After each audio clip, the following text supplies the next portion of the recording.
What things have changed in the funeral profession from when you started until now?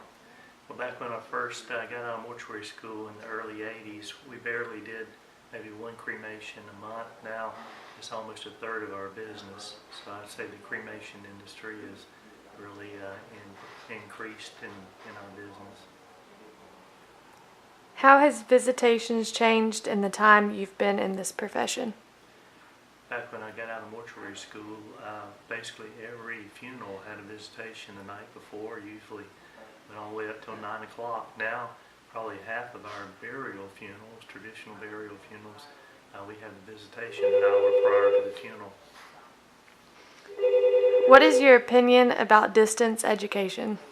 Well, having gone through it with my daughter, Laura Beth, she did not excel well in that, not being in the classroom environment. So just based on her performance, I would say it's probably, each individual probably has their strong suits, and her needing some classroom guidance, I would say, just based on each individual student. What qualities do you think a funeral director should have? We've got a cartoon in the back. It's a Wizard of Id, and the local undertaker's got a help wanted sign outside, and a guy asked him, said, well, what does it take to work there? He said, well, you got to be compassionate, caring, and able to lift 300 pounds. So for the caring and compassionate and being able to deal with families is a good quality to have. If you could introduce a funeral law based on your experience, what would it be? Well, in the state of Florida, if you get the family's permission, you can still have the top of the vault lid showing in a cemetery. That's just kind of difficult to maintain over the time. I would suggest that all burials be at least a minimum underneath the ground, 2 or 3 feet.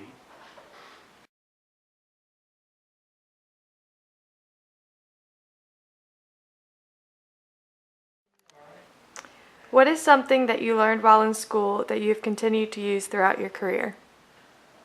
The one thing that came to mind is the portions of the face, like the measurements of the face. I still use that a lot today, especially closing mouths, and then when I have to do some restorative work on the face, it really helps out a lot.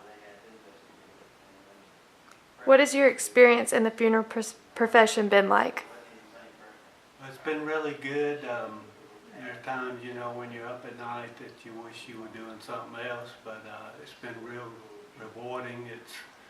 It's great to hear people say that it helped them with closure as far as seeing their loved one in a peaceful atmosphere, and so that's been real rewarding, helping people during that time. Thank you.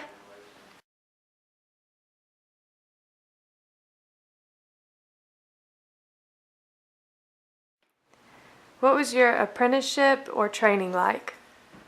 Apprenticeship and training was more or less an ordinary day of work.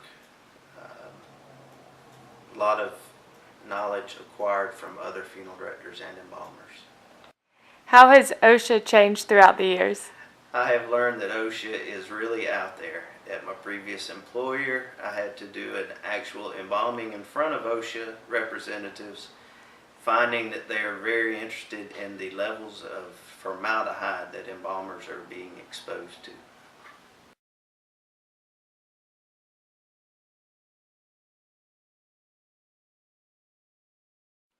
How has the laws changed throughout the years?